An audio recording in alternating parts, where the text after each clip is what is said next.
AITA for calling out my sister-in-law for using her children to emotionally manipulate me into going. This happened 2 weeks ago. I am 32 and my spouse is 29. My spouse and their family, parents, sister, her kids were hanging out. I was doing some chalk art with the kids while my spouse caught up with everyone. We had a very light lunch and some snacks for everyone to graze while hanging out. The time for dinner started to approach and my sister-in-law brought up heading down for dinner. I said that it was only 5:15 and we should wait until 6:00. She said she would like to go now. I said we should just wait and go at 6 because I had a coupon and there would be deals to make the meal much cheaper. The difference being from estimated $175 to under $75. We had already offered to pay for dinner before they arrived.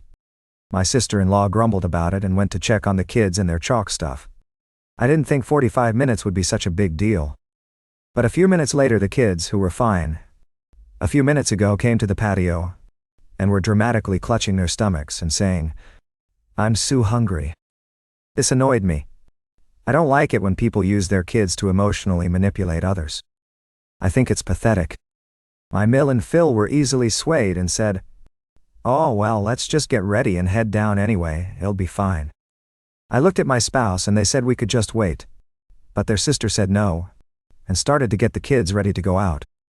I was super annoyed at this, and while the kids ran inside, I turned to her and said, "Using your children to emotionally manipulate people into getting your way is pathetic."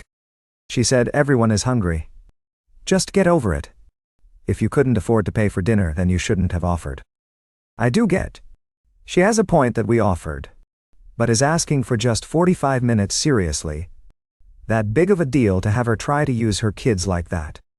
I would think most family would want to help each other save a little money. Am I wrong? Hi everyone, I am editing this now since I think I got a lot of good responses. It seems that I just didn't know that by having people over at our house, if was an official event that required hosting. And children don't eat sandwiches anymore. So I need to get catering or something if I do it again. Boy, you guys did not think this was as funny as I did. IDK, I'm learning a lot about different families and stuff like sandwiches aren't real food.